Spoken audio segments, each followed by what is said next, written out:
FM News Talk 97.1. On demand audio. There's nothing about business. When you rattle someone, that's good, because many of the world, as you know, many of the countries in our world, a beautiful world, have been absolutely abusing us and taking advantage of us. So if they're anyway, we're going to have great relationships with these countries. But if they're rattled in a friendly way, that's a good thing, John, not a bad thing. All right, Donald Trump there responding to the president's comments overseas, talking about how worried the world is about Donald Trump. Is that not unprecedented? Is it not insulting? When's the last time a sitting president went overseas to be critical about somebody in the other party who was running for president? It's unprofessional. Regardless of what he thinks about Donald Trump, he just needs to keep it to himself. And John Kerry's already done the same thing. Welcome back into the show. Glad you're with us. So, lots of reaction to our guest last hour from RaiseYourHandForKids.org. This is an effort that would raise the tobacco tax 60 cents a pack over a couple of years and use the money to fund early childhood and some smoking cessation programs in the state. It'd raise about $300 million. We're getting lots of reaction to this right now. Former State Senator Jim Lemke is joining us here on line 2. Jim, how are you, sir? Mark, good to hear you every day on the radio. Thank you. I appreciate that. Hey, listen, I wanted to clarify what Ms. Rallo said about Missouri current law. Okay. There's no law on the books that gives small cigarette manufacturers an advantage. This all goes back to a settlement deal that was done between Big Tobacco and the attorneys, state attorney generals of, I think, 49 of the states. And that settlement guaranteed them a certain amount of market share. And what happened is, how this has evolved is that these companies, these small companies, have built their companies. Most of them didn't exist when that settlement occurred, and they built their business plan around that advantage. So now what Big Tobacco is trying to do is change the law in Missouri. So they're trying to get a special law to get back market share. Oh. And that's part of the provision in that petition, that will be in front of the voters. And I just wanted to clarify, there's no special law for small tobacco. This would be passing a special law for Big Tobacco for them to get back more market share. Would just mean that they would legislate against their competition. In general, how do you feel about this initiative? Well, you know me, Mark. I'm against all tax increases. I question the numbers that they talk about as far as what it generates, because we have one of the lowest taxes on cigarettes. We have a lot of people from the 8 states that border us coming across the state line and buying their cigarettes. I mean, it brings a lot of revenues into Missouri, having that low tax, just like our low gasoline tax. So I question whether it'll generate it, and I question whether we need it. Very good, Jim. I appreciate you listening and calling in. Thanks, Mark. Yep. Have a great day. Always good to talk to you. I appreciate that. Jim Lemke, former Senator Lemke, with his thoughts and an explanation, really, of how this impacts tobacco companies. Jim, thank you for holding on. What's on your mind? I think it's outrageous to have more taxes. It's, we're already overtaxed. How about if we cut the overpaid administrators and teachers' pay? How about getting rid of the NEA and stop funding a federal agency to tell us what to do with our schools? I think this is just more BS, really. All right. Well, thank you for my take on it. Thanks for stating your opinion on it. I appreciate that. As soon as I was made aware of this campaign, I saw a press release yesterday, in fact, from the folks at the Missouri educators with the Missouri National Education Association. They are opposed to this. Their spokesman is Mark Jones, who's joining us on the phone right now. Mark, how are you? Good, Mark. How are you doing? Hey, I'm doing great. Great first name, by the way. I appreciate that. Clearly, the smartest people have that first name. So. Hey, there you go. So, I'm talking to Linda Rollo about this, and she's talking about how this benefits kids, and it helps schools, and it supports early childhood education. I was a little surprised that the Education Association or educators would be opposed to this. So, explain to my listeners why you've come out against this. Well, sure. And as educators, students are at the center of every decision we make. And in general, we support early childhood and have a long history of supporting early childhood initiatives. Our concern is with this specific initiative and the way it's structured. There are two real big items that I think your listeners and folks would be interested in when they go to the polls to vote on this. The first is our concern is that it would shift public tax dollars into religious or private schools and private programs that currently aren't funded by public tax dollars. And the second is the way this is structured, it sets up an unelected commission of 13 people who will have sole control over the spending for this program. And of those 13, less than half are required to have an education background. And that's very concerning to educators, that we want to make sure that early childhood education programs are done in a quality way and that they align with the curriculum of schools. And so we're really just concerned that the initiative is not very well thought out in that regard. You said in your press release that you tried to work with the folks at Raise Your Hands for Kids as the petition was being put together, the drive, and that effort was unsuccessful. Is that specifically what you would have changed? Well, I think when we were contacted by the folks at Raise Your Hand for Kids several months ago, had a couple meetings with them, and to be fair, they asked for our input.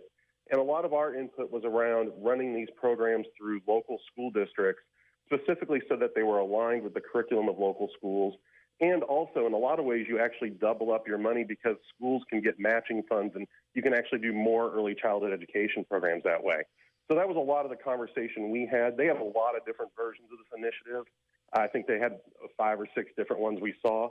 So there was a lot of commentary along the way, but unfortunately, they settled on this version that just has some problems we can't support. So the money would be handed out, if I understand it, in the form of grants by this unelected board that's put together.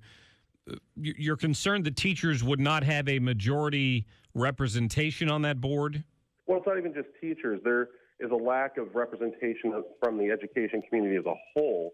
So of the 13-member board, only 5 of them are required to have any sort of education background. And that's not just early childhood, that's all education background. So I'm even counting people who are in higher ed and who are not necessarily part of early childhood programs. And so that really is where a lot of our concern rolls in, is there just aren't a lot of experts on this board. And then this early childhood commission, it would have sole discretion over how to spend that money. So it would be tasked with literally reviewing thousands of applications. And remember, it's an all-volunteer board. So imagine 13 volunteers and a small staff having to go over thousands of applications, and then the lack of follow-up and accountability that can be built into that because they're just under-resourced. It's just not a good structure to do early childhood education with. So I'm not putting words in your mouth. My understanding is that the teachers' unions have always been opposed to the idea of vouchers, where public money would be transferred to private schools. These wouldn't technically be vouchers, but you're still worried that part of these grants might go to a private school or a school with religious values? That's correct, because the folks from Raise Your Hands for Kids specifically wrote in an exception to the current language in Missouri's Constitution that prevents that. And so they specifically targeted the provision of the Missouri Constitution that prevents public tax dollars for education going to religious or private schools. And they said, well, this money that we're going to raise through the tobacco tax doesn't have to follow that rule. And so it'll be exempt and could go to religious or private schools. Okay, but it doesn't do away with the rules, so it wouldn't open the door automatically to vouchers. Correct. It's just specifically targeting what the fiscal note says is about $300 million that this tax would raise. Okay. All right, good. Well, Mark Jones with the Missouri NEA, I appreciate you giving us some time today.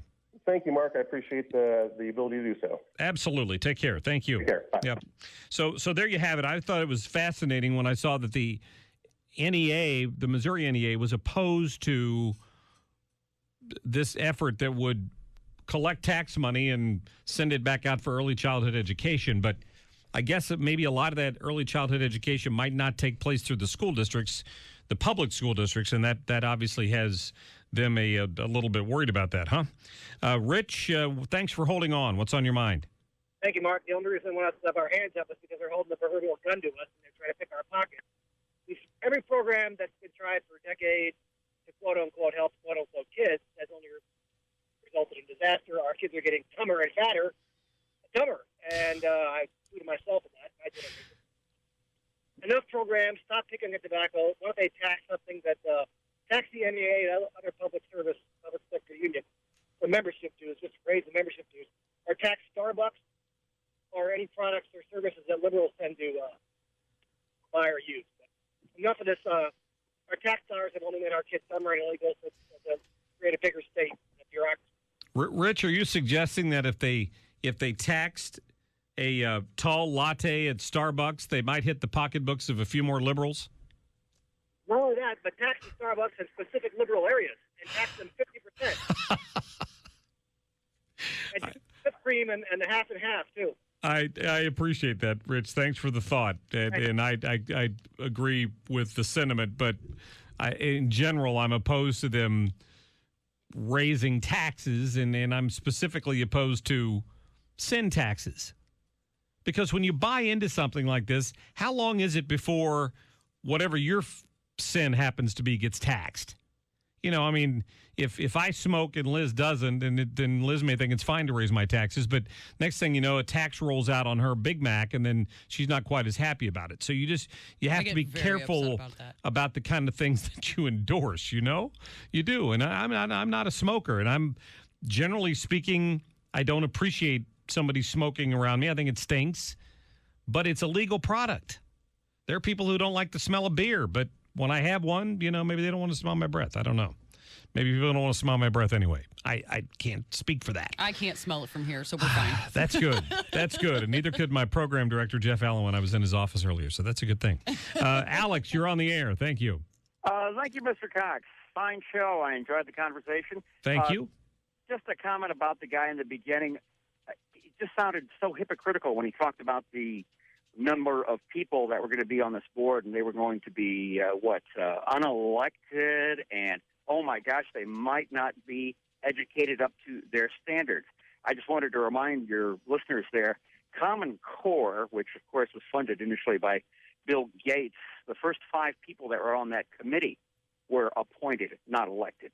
And that is what's controlling the education process right now. At least that's what's being filtered into it. I'm a resident here in St. Louis, obviously, and I've done my best to try to find out a little bit more about Common Core. You'll find it kind of hard to get a hold of the textbooks. They tell them it's all on computer, and the kids love to do it. But, I mean, what they're being taught, I did get a hold of one history book that apparently, I guess, got leaked, one guy I managed to bring home. And what they're teaching in history, you would be appalled. I'm sure. Yeah, I mean, it's an emphasis on cultural diversity. They want to find out how you can write about somebody that's black, gay, Hispanic, whatever. That's what takes precedence. And even if the guy was the assistant to the assistant and was a cousin to the assistant, you know, he was close enough to be included in the history book, as long as he's part of cultural diversity. Okay? Yep. Alex, thank you for the point. Okay. Yep, thank you very much. Steve, what say you? Yeah, hey, if I agree with pretty much everything that's being said, particularly about the sin taxes, I don't think that we should be targeting and picking on one aspect of society. But one thing has not been brought up is that study after study after study has been done, and for the most part, the overwhelming majority of them have failed to find any long-term educational benefit to early childhood education. There's some of them that do offer, they seem to show a bump, like in kindergarten, first grade, but by second, third, fourth grade, any advantage that children have has faded, and they're just the same as everybody else in the class. Interesting. And I think that's what early childhood education actually ends up being is subsidized child care. So what this is they're going after all the working mothers, and instead of the mothers having to pay, a couple $100 a week to have somebody watch their kid while they're at work. They want the government to do it. Hadn't thought of it that way, Steve, but it's good. It's a good thought. I mean, it certainly makes sense. I can't speak directly to the study. I would suspect that some socioeconomic sectors having access to that would be more important than others because they're not getting it at home. When we come back, I'll take some more of your phone calls at 314-969-9797. We're going to talk a little bit about this rape case that Hillary Clinton handled back in the mid-'70s that certainly hasn't gotten a whole lot of publicity, that's for sure. And did you know, Liz, that in New York City, if you wake up just feeling odd one morning, you can choose from 31 different gender identities. Woohoo! We'll cover a few of those when we come back. Stick around.